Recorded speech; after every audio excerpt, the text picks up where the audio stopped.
Welcome to Category Visionaries, the show dedicated to exploring exciting visions for the future from the founders who are on the front lines building it. In each episode, we'll speak with a visionary founder who's building a new category or reimagining an existing one. We'll learn about the problem they solve, how their technology works, and unpack their vision for the future. I'm your host, Brett Stapper, CEO of Frontlines Media. Now let's dive right into today's episode.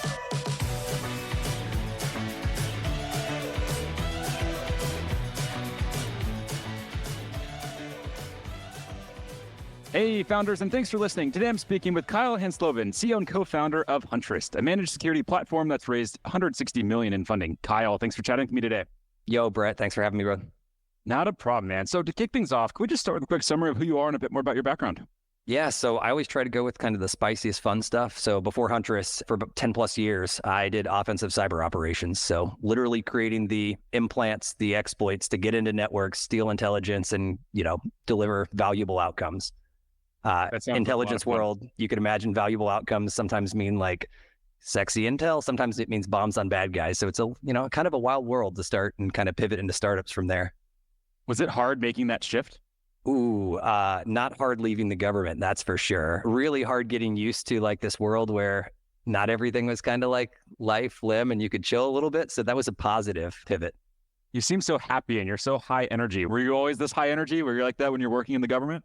I was pretty ridiculous, Brett. It was one of those things that like, thankfully, different parts and different, like maybe if I was in the Marine Corps or something like that, they would have been like, listen here, jarhead, you're not allowed to be that way. But the Air Force, we're kind of known for, chair forcing it up, and they kind of allow us to chill. So yeah, I've always been this ridiculous.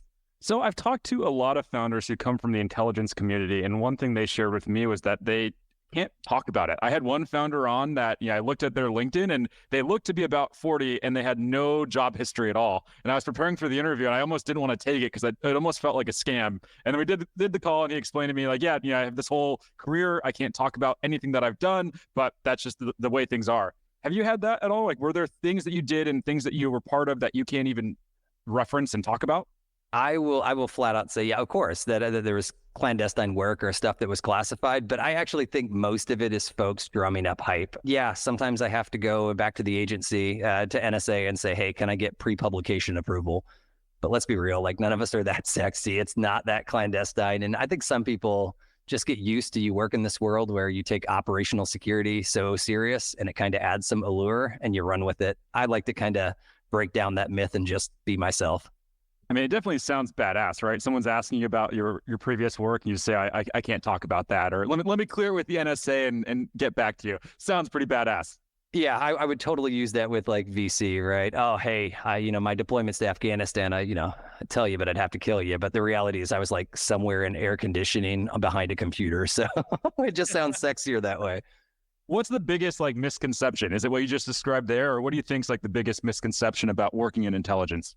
Oh, that everybody's created equally. One of my favorite, comeback quotes, because a lot of founders are like, I do military grade encryption, cut straight, forged from the fires of the national, security apparatus. And the reality is like, there's janitors there too. So like, even like, just like startups have some folks that are meant to run, the whole marathon. Some people are supposed to burn out in a sprint. My favorite and kind of mantra is like, dispelling like the difference between those that just kind of got by and those that really like made the mission happen. And so I'll try to justify during this next little bit with your team here why I was not the janitor. Now, when you're working in intelligence for that 10-year stretch there, in the back of your mind, did you have this master plan of I'm going to leave this someday and I'm going to go and be a tech founder? Where did that come from for you? I would love to say, I think everybody always has an awesome story. They're like, as a kid, I had a lemonade stand or I pushed a lawnmower and I had plenty of that hustle. I was broke. But for me, it was always about leveling up for my family and I. Like, I'm deceptively crusty. I've got kids that are 19, 17, and 12. Most people have no clue that I have kids that old. And so for me, it was just about leveling up, like life quality. So I was like, hey, I'm going to do this thing and the military will pay me for my college. Okay, I'll do that. And then I was like, okay, let me pivot that to the next level. And I finally got to the point where I was like, hey, if I want to make the next level of difference, I'm going to have to do this as a product, because this whole like one-off services thing, I can't make a big enough difference. So I think there was some of that cool hustle mentality that I knew, but I didn't know how I was going to do it. And I definitely didn't know it was going to be like a product SaaS company. You have a kid who's 19? I know. He's, You him and got seven when you had it? I thought you and I'm like 33, and I just assumed you and I were the same age. How old were you when you had the kid? no joke. I was weeks before I turned 19. So 18 years old in the service, living in England, had my first kid. So I got a lot of that life out of the way. And if you can imagine, like I've built this whole startup while having 3 kids of this age. So it's been a wild ride, but you can definitely do it if you truly understand like work-life balance and not just what like people preach. I'll be hitting you up for advice. My fiance and I just found out we're expecting our first kid coming in May, so we'll need all help on that. And you gave me help here. If you were pulling this off when you were 19 years old, then it makes me feel like feel a little bit lame here, complaining and feeling stressed out. No, congrats on that, and you can totally do it. Again, it's just going to be about your own self-regulation. Yep, makes a lot of sense. Now, when it comes to inspiration for you, are there any founders that come to mind? And let's skip the obvious ones like Elon Musk, Jeff Bezos. Yeah. Like we know everyone's inspired by them. A layer deeper, who are some founders that have really inspired you along your journey?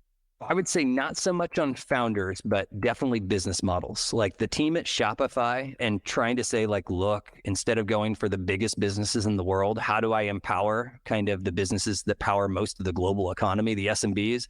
Huge fan of the go-to-market model and some of the culture there with the Shopify team. There's probably others, but I would actually say that was one of the biggest ones. I know it's cliche, the team at Basecamp, some of the books that they wrote early on about remote and rework. Those 2 ones were really big about allowing me to challenge that you don't have to be in the office. And that was like a pre-COVID book for any of the, listeners who haven't heard it before or haven't read it before. So I would say those 2 ones are pretty big. We were just talking about that in the pre-interview of this idea of, we were both remote companies before it was like acceptable to be a remote company. And our journey was, we started the company, it's an agency. So it's, just bootstrapped from nothing. And then after like 2 years, I was like, okay, the next obvious thing is to get an office because then you become a real company when you have an office. And a friend gave me the book Remote and I read that, and that completely changed my view when it comes to just business in general, but especially on the office. And I always think back to that. If I hadn't been gifted that book, I would have, signed this long-term lease. I would have been stuck in San Diego and living the office life, which doesn't sound very appealing. So huge fan of that. You didn't tell me earlier that was your, let's see how funny, right? As founders and some of the things that you can do just by sharing knowledge, what the ripple effect, right? I think so many people think that their impact in the world is just the splash they make while doing it. And they don't think about how they empower others to be that kind of ripple that goes all the way to the, the edge of the lake. So that's too funny. You and I both got, inspiration in the same place. Absolutely. Yeah. The Basecamp guys, they're really entertaining to watch. I think that they make a point of taking very controversial stands. There's, no secret there. I think that's, part of their playbook. I think Shopify also did something similar, right? So Tobias and team had several things that weren't just about their go-to-market. It was about their feelings on culture. And so one of the ones that I enjoy the most that kind of stuck with me, not everybody has family. And so I really take a very hard stance where most folks say like, oh, at so-and-so company, we're family. And you might feel that way, but like if you ever grow up, like I'll be just as brutally direct as possible. Like I had a dad, like if you used to Google my last name, you would find my brother and my dad's mugshots. That's the type of, so think of like career narcotics abuse, bad decision makers. And it turns out like, if you're going to use that word family, I would strongly suggest using the word like chosen family. And that's not just to be like woke for the sake of woke, but the reality is the sports team analogies that Tobias used to use at Shopify of like, look, Netflix has used some of those as well, where they said, hey, we're just a sports team. And the reality of like a sports team is if somebody's not playing well, unlike your family, you cannot part ways with your family, right? They're there forever. But the difference is when you're just trying to make a big difference, you need to be able to part ways with people that, need to step up into their next position and need to step out into a different organization. So I'll get off the soapbox there real quick, but those are some of those big things that weren't just business model that, I pulled away from great founders. What about books? So outside of anything written from the Basecamp founders, the way we like to frame this is to talk about Ryan Holiday. I'm not sure if you're familiar with him, but he's a really interesting author. So he calls them quick books. So a quick book is a book that like rocks you to your core. It really influences how you think about the world and how you approach life. Do any quick books come to mind? I do, but I have weird reasons they're my quick books. Like the probably most obvious stereotypical one would be, It Starts With Why. Everybody's watched, Simon Sinek's, TED Talks. Some of you have read the books. but I actually reread the book once a year, and I'm a big fan of abusing books. What I mean by that is, I'm getting the highlighter out, I'm writing on every page. And if you went into my study in my office, I actually have 7 versions. I'm 8 years in, so coming up on the 8th one, and I reread that book and I write about what the changes are, and sometimes go down memory lane to see like how it talked to me different. So that one to me is important for very different reasons. It's been a little bit of a guideline, making sure that not only did I follow through with the why that was really important to me in the beginning, but I allowed my why to adapt as I adapted. And that's been a big one. Any chance you read that one? That one's so stereotypical, but like I said, I kind of really abused that one. So I enjoyed that book a lot. Yep, I have read that. It's a very impactful book. And it's funny you mentioned that. I do the same thing. I went through a phase where I used to just like kind of read like every book I possibly could. And I sat there at one point, I was like, all right, this is getting out of control. There's like a few books that have been very meaningful and have really changed my life. I'm just going to reread those over and over again. I think where we differ is on our strategies with where we highlight the books. So what I do is I have the same book, and then I go through with a different highlighter color every time, so I can compare that to the previous year to see like what I highlighted. You're taking a different approach, right? You just buy a new copy of the book. I do, yeah. And you're right. That could actually be a pretty useful way of seeing like, how did I compare and contrast from the years? I suppose after 8 years, most of the book would be highlighted, or I'd be highlighting the same thing 2 or 3 times for different reasons. But I don't do enough of that kind of, sometimes founders are probably most guilty of not making time to reflect and like do the retrospect. And I think the way you're describing, at least for a 2-year increment, how did I do this year? And how do I feel about it now? That would be really nice. Yeah, it's a lot There's of fun. probably some app out there that does this like on a Kindle or something, but I'm still old school. When I do reading, I want to get away from my laptop. I want to go read something that's paper. Yeah, I'm the same way. I can't do Kindle. I need to have like the physical book, and I need, the physical gratification of like having it in my bookshelf afterwards. Like, what are you going to do? Just show people, here's my Audible collection or my Kindle collection. It just doesn't have the same appeal. I have many PDFs. Admire them, please. Yeah, scroll through them. So yeah, that one, the other one that I enjoyed, especially as a I mentioned I was coming from that services world. I'm hacking things for a living. I know nothing about product. And Guy Kawasaki's Art of the Start 2.0 had just come out, and it was very relevant. Some of the biggest, I would say, kind of mantras that I latched onto, especially his ability to talk about analogies. So not just the sexy, 10-slide deck that everybody knows him for.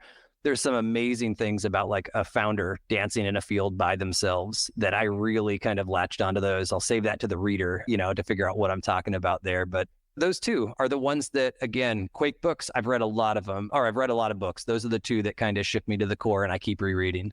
Nice. Yeah. 2 great books.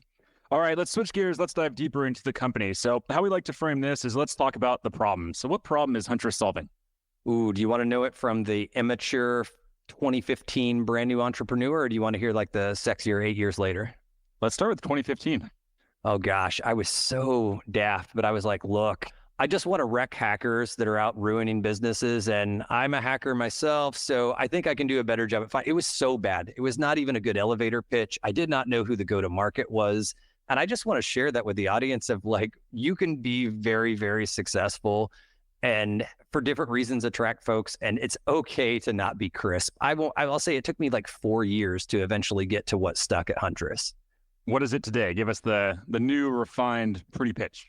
I'll give the 4 words first, and then I'll give that refined, quick elevator pitch. It was just cybersecurity for the 99%. And that's cute, referring to the 99% of companies that fall below the enterprise. Like there is kind of a poverty line that exists between enterprise and mid-market SMB companies.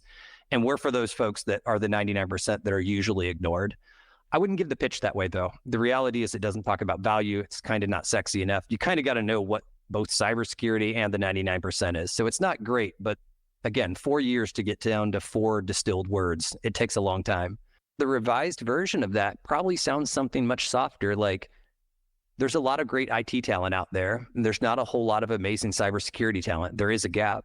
What if you could buy the expertise, of cybersecurity rock stars for the price of a product, enabling your most junior technicians to be more efficient, and for those awesome cybersecurity folks that you have, hopefully retaining them and allowing them to focus on what matters most to your business.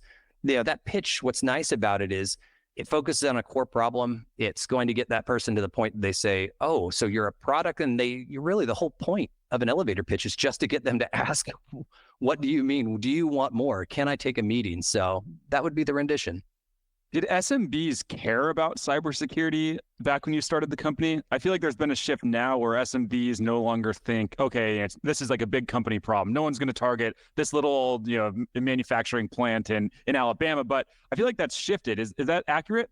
I listened to enough of these podcasts with you, Brett, that I'll throw the hot take out there. I'm not so sure that the majority of SMBs still care, even in 2023, despite the news and everything. But in 2015, they did not care whatsoever.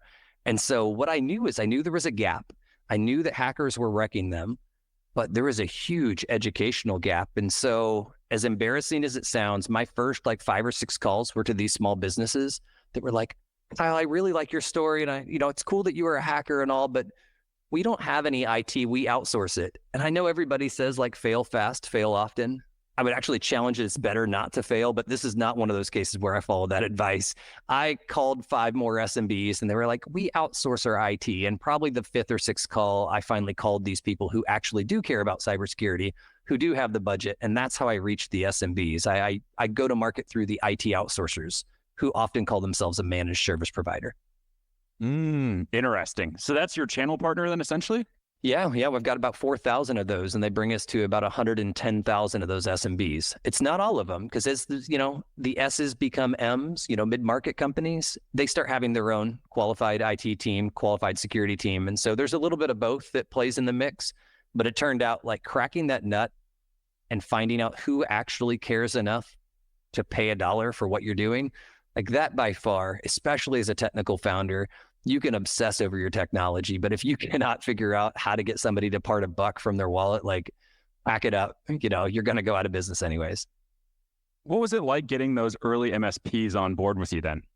Oh my gosh, you're asking the questions that cut right to the bone. They weren't beautiful either, because I was this cool hacker. I had just won the World Series of hacking with my co-founders and I. So I had some real street cred that IT people liked. And so that got me in the door. So I guess if I was giving advice to the audience, I'd say find your superpower and make sure you can articulate it to get that good meeting. But I ended up pitching my first handful of customers and was like, I will work for free 1 day a week in your office to learn more about MSPs. And I did that for probably the first 2.5 years just to learn, because again, I was this enterprise guy, cybersecurity for the government at the highest levels of government. I didn't know anything about a 30 employee company that was doing CPA work. And turned out working and spending that time while also learning from some of the Airbnb founders who were doing stuff that didn't scale. Some of those examples are the earlier, rooms that were sold. They weren't very clean. The pictures were terrible. They were going in there and doing things that didn't scale, cleaning the rooms, taking good pictures, helping them with their listing. And by me doing that time with the MSPs, I learned a lot about the market. I learned how to listen to feedback, and I learned the real reason why people wanted to separate $1. I also validated the size of my addressable market. So I guess I'm concluding that as it was a fail in the sense that I had to do that. But without that, for me and my background, there's no way we'd be where we are. This show is brought to you by Frontlines Media, a podcast production studio that helps B2B founders launch, manage, and grow their own podcast. Now, if you're a founder, you may be thinking, I don't have time to host a podcast. I've got a company to build. Well, that's exactly what we built our service to do. You show up and host, and we handle literally everything else. To set up a call to discuss launching your own podcast, visit frontlines.io/podcast. Now, back to today's episode. Early on, did you have any investors saying, let's forget about the 99%. All the money's in the 1%. Because a lot of the conversations I've had with the VCs and the companies I've worked with, everyone wants to be in enterprise. People want to avoid SMB. Did you have any pushback early on with that thesis of really serving the 99%? So we were headquartered in Baltimore. So one, we didn't even have real great VC. And so not only did I hear that from the, limited VC we had in the mid-Atlantic area, when I came out to the Beltway or out of the Beltway and into the Bay Area, every single meeting was, I like the approach. Let me show you how to take it to enterprise. And I was like, whoa, you're missing the opportunity. Most people forget Walmart. Walmart's the Fortune 1. They're not Fortune 100, literally Fortune 1, because they go after this long tail of the market. And so I actually had to be very, very strategic at who I could get money from, because most people that wanted to take my money required us pivoting completely away from the mission that we wanted to support. And so from the angels to the Series A, all the way, believe it or not, into Series B was the first time I got conviction for SMB. So that is 5 years in. People did not believe in my go-to-market. Wow. How did you see through that? What was that like 5 years where people didn't believe in your go-to-market? You know, I don't think you got to go as crazy as Elon and only support yourself. You know, you don't got to go as crazy as Kanye and kind of fall into your own echo chamber, but you got to have something slightly wrong with you to be told over and over and over. I think the cool cats would call that conviction. I'd probably, you know, make it a little bit spicier and say like, something's got to be slightly effed up for you to have that conviction. But I had the data points. It wasn't just blind conviction. I had the people telling me the stories, people showing, I had the data that I was building from the bottom up on saying, look, this is how big the total addressable market is. And so that kept me going. But I still had to have, like, how I proved people, by the way, that the SMB was worthwhile. The market didn't change for me. I had to show them that, look, I'm at 10 million in ARR, and then I could finally get real movement. So you can imagine that was a long time. Being an entrepreneur, especially in tech, I think it's glamorized a lot. What's like the lowest point that you reached so far in building the company? Founders, I would say all the founders I've talked to that have gone from early stage all the way through IPO. So we're talking multi-billion-dollar companies. We all joke about one thing, which is the roller coaster of you are on your high one day and the very next day you're in the dumps.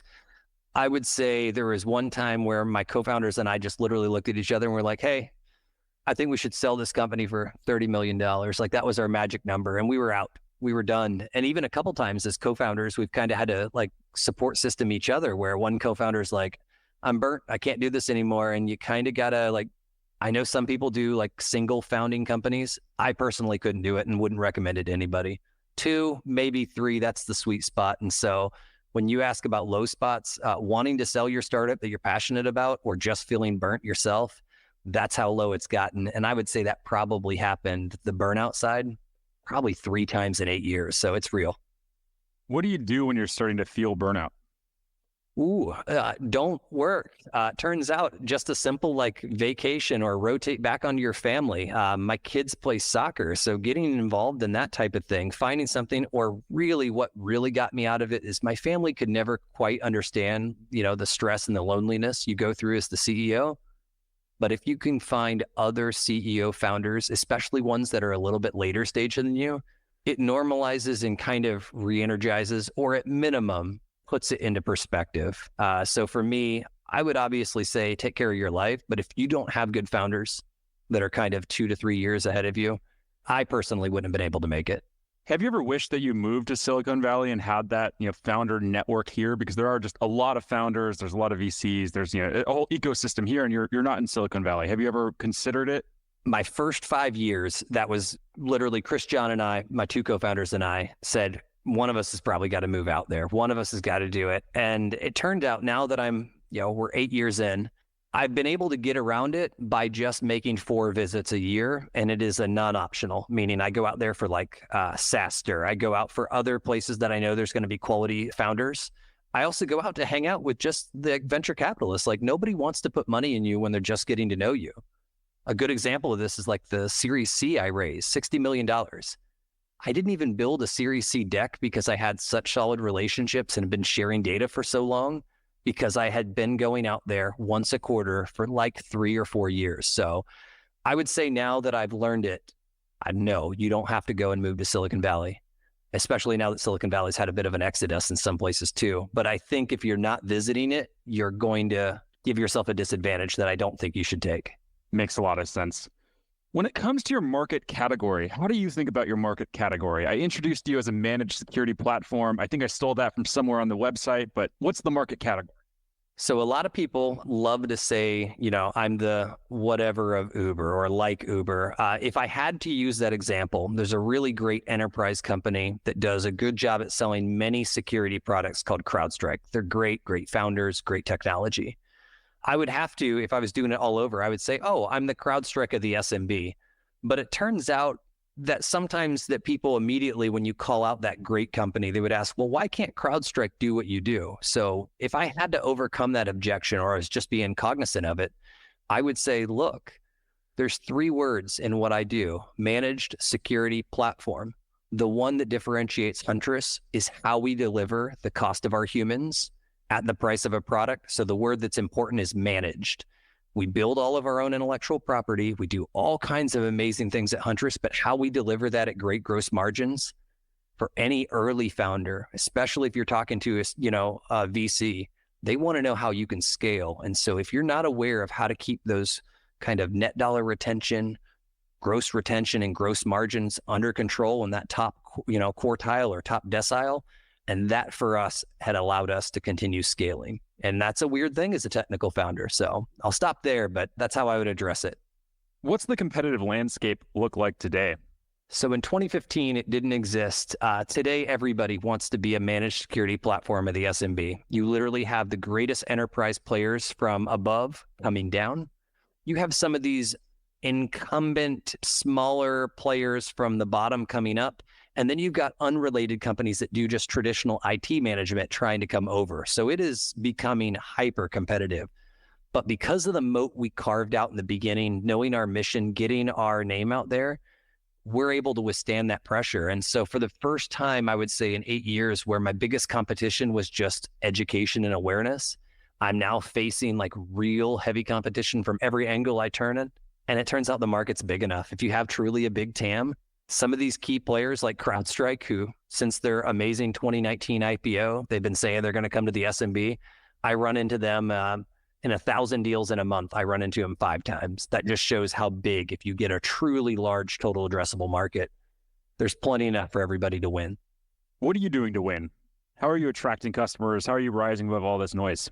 So I had to get better at saying this, but I'm actually pretty stoked you asked me that question. So again, I'm a hardcore kernel developer, exploit developer. I slang code my whole career, but all the answers, if you notice this back half, I've been giving like revenue and finance terms. And it turns out the finance geeks, they would call the reason I win lowest total cost of ownership. That just literally means, even though my product isn't the cheapest, if you combine the cost of acquisition plus the cost of, the operations or humans to manage it, plus that opportunity, that you could be doing other things, and those 3 things into TCO or total cost of ownership, I am the lowest total cost of ownership, and we just disproportionately win our deals, crush it that way.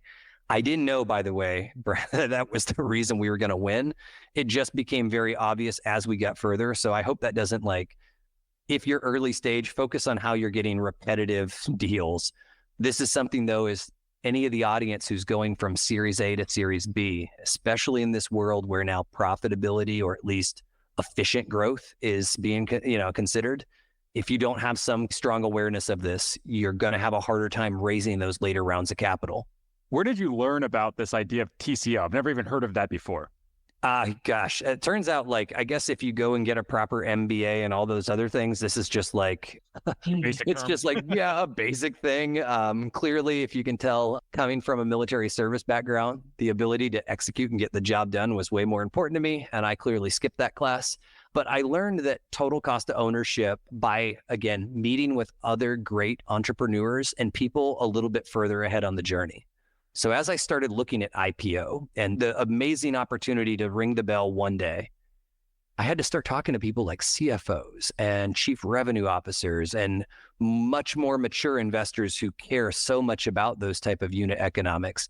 And when they would ask me these things and I kind of was just looking like an idiot, I would just admit, I'm a cool hacker, but I don't know. Can you explain I'm 5?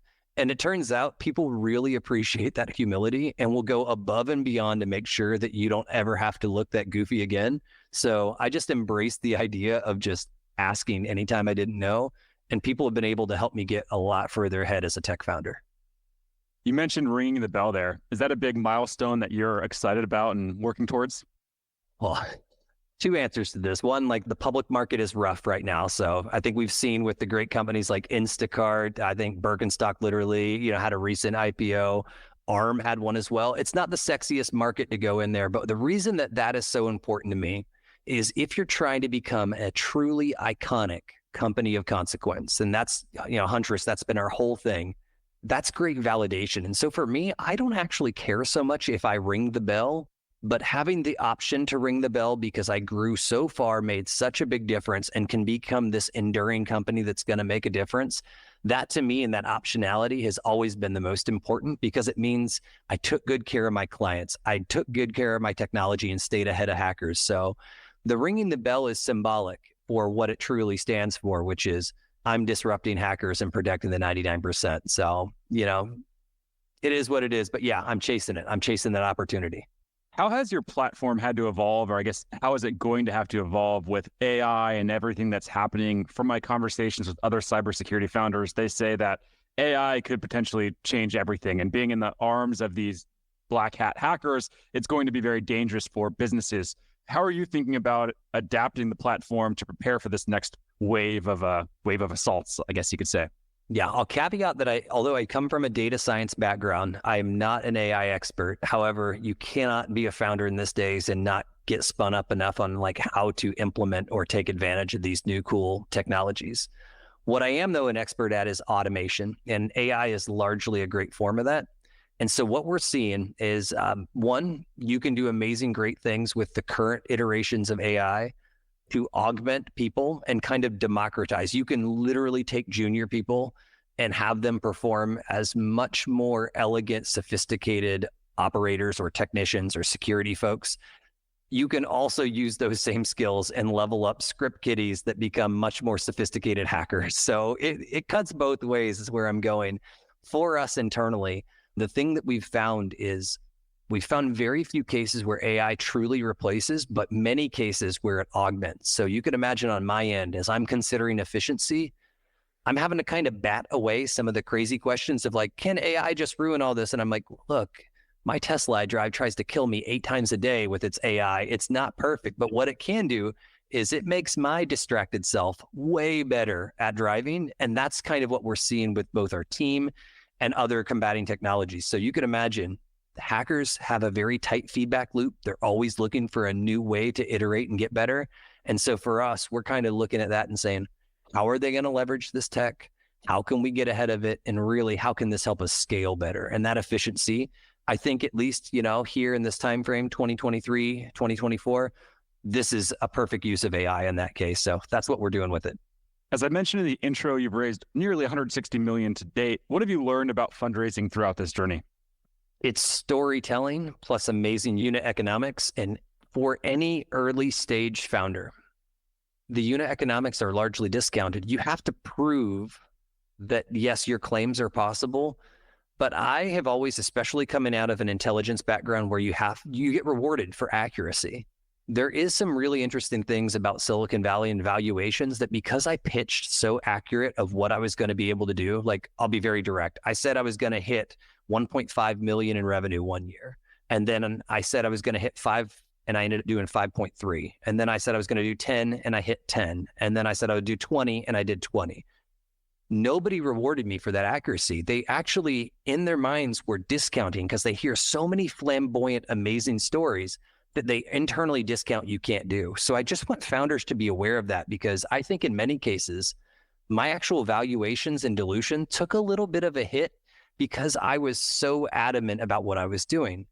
I will caveat, though, that by the time I showed people so many times I could do what I would say I did, it's made the later stage of raising capital much easier. So if I could give advice to anybody else raising capital, would be become a phenomenal storyteller. Make sure that you tell the full potential of just how big your idea can be. Don't limit yourself with what's reasonable, but tell them this is the full capability.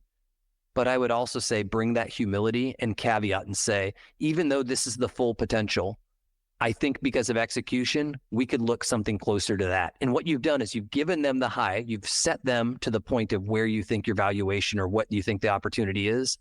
And then you've given them that, hey, I know you're going to discount me, and I think the discount needs to be in this range. And that hurts as a founder now when I'm looking at like what that's worth.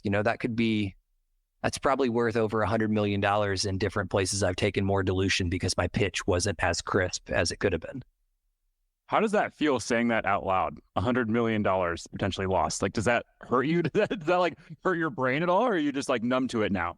As somebody who grew up broke, like it's all gravy at this point. I'm sure somebody out there, some super privileged person would say like, oh, you should be clawing that back and you should be upset. I'm all for like, you deserve to get what you deserve at the end of the day. But if you have that problem, you have such a first world problem that like, take your crocodile tears somewhere else. What I'm more worried about are founders who lose 33% of their company in their first Series A instead of 25, because that has a big ripple effect on how your cap table looks in the future. So that's that message. Series A and kind of all the seed rounds that come before, that's the folks I would really worry about what you do with your cap table and how you pitch.